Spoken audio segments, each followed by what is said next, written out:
Haryana at 9 PM news channel में आप सबका स्वागत है। आइए आपको कराते हैं खबरों से। Pradhan group specially dealing IMT Kharkhoda.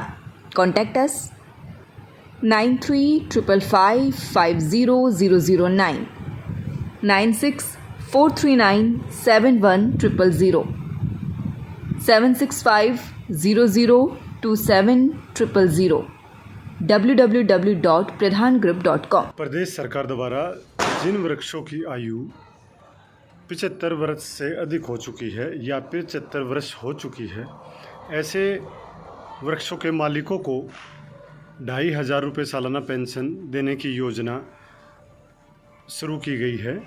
इसलिए जिस मकान मालिक या खेती मालिक के खेत में या कहीं भी उसके प्रांगण में या कहीं घेर में कहीं पर भी अगर 75 वर्ष या 75 वर्ष से ज़्यादा का कोई वृक्ष है तो वह व्यक्ति या किसान इस योजना का लाभ ले सकता है। इसके लिए वृक्ष की आयु 75 वर्ष होनी चाहिए और जिस जहाँ पर वह वृक्ष लगा हुआ है उसकी मलकियत संबंधित किसान या व्यक्ति के नाम होनी चाहिए ताकि उसका मालिकाना हक उसको मिल सके। सोनीपत DFO रेणुबाला के आदेश पर एक कमेटी गठित की गई है। कमेटी ने सिसाना, गढ़ी सिसाना, मटिंडू क्षेत्र का दौरा किया और वहां पर पता लगाया कहां पर 75 वर्ष या इससे अधिक आयु के वृक्ष हैं। जिसमें बात अगर सिसाना गांव की करें तो गौशाला में 2 पीपल के पेड़ मिले, स्कूल में 5 पेड़ मिले, गढ़ी सिसाना में 13 जाल के पेड़ मिले और 1 पीपल का पेड़ मिला। इसके अलावा मटिंडू गुरुकुल में 4 जामुन के पेड़ मिले, 1 पीपल का पेड़ मिला, 1 नीम का पेड़ मिला।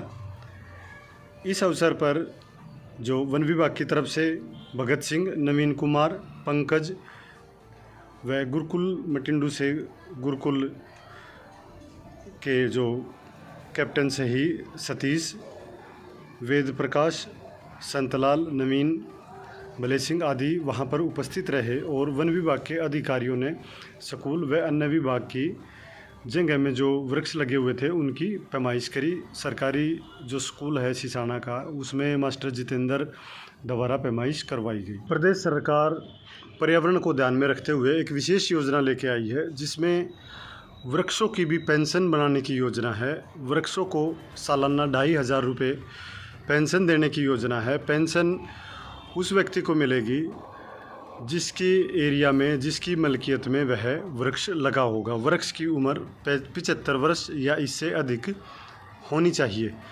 पेंशन 2500 रुपये सालाना मिलेगी। यह योजना इसलिए शुरू की गई है कि ताकि किसान ज़्यादा से ज़्यादा पौधारोपण करें और पौधे लगाएं ताकि आने वाले समय में वार्षिक पेंशन का लाभ या तो वो लें या उनके जो संतान हैं या उनकी और पीढ़ियां हैं वे भी इस योजना का लाभ ले सकती हैं।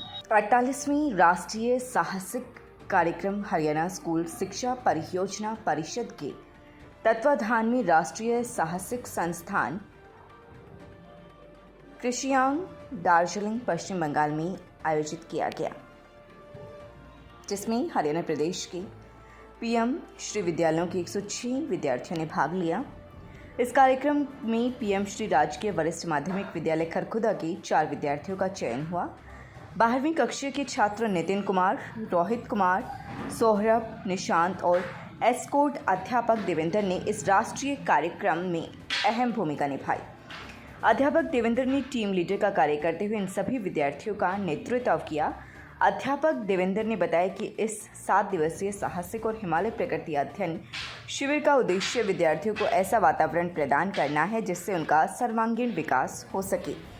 इस कार्यक्रम में rock climbing, rappelling, hiking, trekking, shooting, archery, sky cycling आदि अनेक साहसिक गतिविधियों के साथ साथ हिमालय क्षेत्र की सांस्कृतिक विरासत, प्रकृति, वनस्पति और जीवन का अध्ययन किया गया। इसके अतिरिक्त शिविर में योग, ध्यान, विशेष रिपोर्ट, कैंप फायर आदि व्यक्तित्व विकास में सहायक गतिविधियों का भी आयोजन किया गया।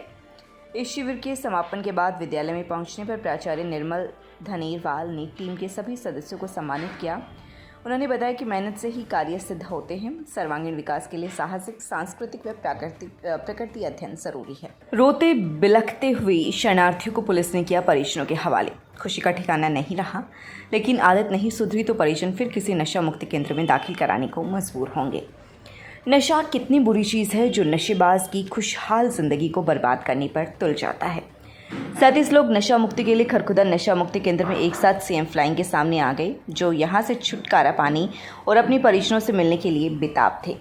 कोई किसी का बेटा, किसी का दामाद, किसी का पिता तो किसी का पति था, लेकिन उनकी ये हालत उनके नशे के कारण हुई थी। नशे की बुरी आदत ने उन्हें ऐसे चुंगल में फंसा दिया था। एक तरफ वे यहाँ पर कैदी जैसी ज़िंदगी ही जी रहे थे, वहीं दूसरी तरफ उनके परिजन हर महीने एक करीब 7 से 8 हज़ार रुपये नशा मुक्ति केंद्र संचालक को भेज रहे थे। इसके अलावा कपड़े व अन्य सामान फू अलग। यहाँ पर इंजेक्शन से नशा करने वाले, चरस गांजे का नशा करने वाले के अलावा शराब का सेवन करने वाले मिले। हरियाणा पुलिस के 2 सब इंस्पेक्टर भी यहाँ पर मिले जो नशे के आदी हो चुके थे और उनका नशा छुड़ाने के लिए उन्हें यहाँ रखा गया। ऑफिसर घरानों के कुछ व्यक्ति भी यहाँ लाए गए थे। नशा इस कदर खुद की व अपने परिवार की जिंदगी को खराब करता है, इसलिए नशे से दूर रहकर अच्छी ज़िंदगी बताई जा सकती है। जब ये नशा मुक्ति केंद्र पकड़ में आया तो सभी 37 व्यक्तियों का मेडिकल चेकअप करा के उन्हें परिजनों के हवाले किया गया। कुछ परिजन उन्हें अपने घर ले गए तो कुछ परिजन किसी दूसरे नशा मुक्ति केंद्र की तलाश के लिए कोशिश कर रहे थे। खरखुदा में बरोना मार्ग बाईपास के पास एक अवैध रूप से बगैर नाम का नशा मुक्ति केंद्र सीएम फ्लाइंग ने पकड़ा है, जिसमें एक हॉल में लोगों को मानकों की ताक पर रखा जा रहा था। जैसे ही सीएम फ्लाइंग टीम व डॉक्टर पहुंचे तो नशा मुक्ति के लिए आए युवक फूट फूट कर रोने लगे थे और दुआएं कर रहे थे कि उन्हें यहाँ से छुटकारा दिला दो। उनके परिजनों ने उन्हें ज़बरदस्ती यहाँ तक पहुँचाया है। सीएम फ्लाइंग के सामने कोई भी नशाबाज अपना दोष नहीं बता रहा था, अपने परिजनों का दोष बता रहे थे। एक व्यक्ति कह रहा था कि उसकी ज़मीन हड़पने के लिए उसे नशा मुक्ति केंद्र में डाला है। दूसरा बोल रहा था उसने नशा छोड़ दिया है, लेकिन फिर भी उसे यहाँ पर छोड़ा गया है। लेकिन एक बात तो साफ है कि अत्यधिक नशा करने वालों को ही परिजन नशा मुक्ति केंद्र में छोड़ते हैं। मौका मिलते ही ये फरार हो सकते हैं, इसलिए इन्हें पूरी निगरानी में रखा जाता है। थाना प्रभारी सुनील कुमार का कहना है कि सभी 37 युवकों का मेडिकल चेकअप करा के उनके परिजनों को सौंपा जा रहा है। बिरला स्कूल में मनाया वर्ल्ड मेंटल हेल्थ अवेयरनेस सप्ताह। रोहतक रोड पर स्थित बिरला इंटरनेशनल स्कूल दिनांक 4 अक्टूबर से 10 अक्टूबर तक वर्ल्ड मेंटल हेल्थ अवेयरनेस सप्ताह मनाया गया। इस कार्यक्रम का उद्देश्य मानसिक तनाव को दूर करके रोगों से दूर रहने का संदेश दिया गया। इस संदेश के प्रदर्शन के लिए संघर्षशील व्यक्तियों की जीवनियों को प्रदर्शित करके स्कूल में डिस्प्ले बोर्ड तैयार किए गए, जिसमें महान व्यक्तियों की संघर्ष गाथा को दर्शाया गया। उन्होंने अपनी कमजोरी को किस तरह अपनी ताकत बनाया, इस विषय का संदेश दिया गया। स्कूल में poster making, volleyball match, let's talk, yoga, meditation आदि कार्यक्रम आयोजित किए गए। इस दौरान स्टाफ सदस्यों तथा बच्चों के मध्य के बीच वॉलीबॉल मैच कराया गया, जिसमें बच्चों की मानसिक तनाव को कम करके उन्हें मुस्कान का महत्व समझाना था। भारतवासियों की प्रवृत्ति संघर्षशील होती है। स्कूल के छात्रों द्वारा नुक्कड़ नाटक प्रस्तुत किया गया। प्राचार्य दिनेश शर्मा ने छात्रों द्वारा किए गए सभी प्रयासों की सराहना करते हुए बच्चों को मानसिक तनाव को सहजता से हल करने का संदेश दिया। कार्यकारी अधिकारी सिकंदर दहिया ने कहा कि बच्चों को आगे बढ़ने के लिए जीवन में आने वाली कठिनाइयों का सामना करना पड़ता है, लेकिन सफल वही इंसान होता है जो कठिनाइयों को पार कर अपने जीवन को एक मिसाल बना देता है। उन्होंने बच्चों के सभी कार्यक्रमों की प्रशंसा की और बच्चों को जीवन में आगे बढ़ने का भी आशीर्वाद दिया।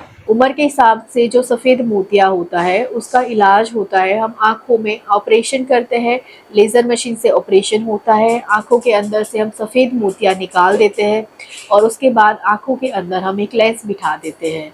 उस लेंस से मरीज़ का ऑलमोस्ट दूर का विजन नॉर्मल हो जाता है, बट नज़दीक के लिए उनको चश्मा लगाना पड़ सकता है। अब की बार कांग्रेस लाओ और हरियाणा बचाओ। जैसे कांग्रेस सरकार ने, आप सभी लोगों को पता है कि हिमाचल और राजस्थान में कर्मचारियों की पेंशन लागू कर दी है दोबारा से, वैसे ही हुड्डा सरकार के आते ही हरियाणा में भी पेंशन, कर्मचारी पेंशन दोबारा लागू की जाएगी, बुढ़ापा पेंशन बढ़ाई जाएगी और हमारी माताओं के लिए, हमारी बहनों के लिए दोबारा से हरियाणा में सुविधा उपलब्ध करी जाएगी।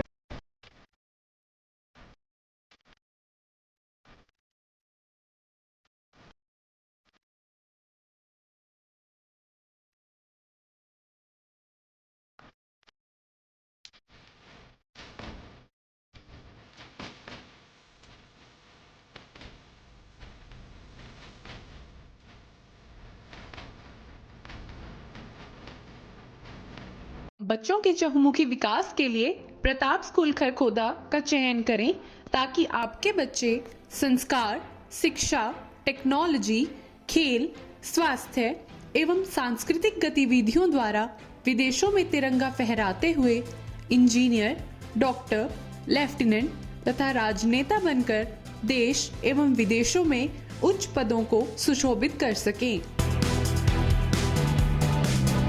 लगातार खबरों से बनी रहने के लिए चैनल को लाइक, सब्सक्राइब और शेयर जरूर करें। धन्यवाद।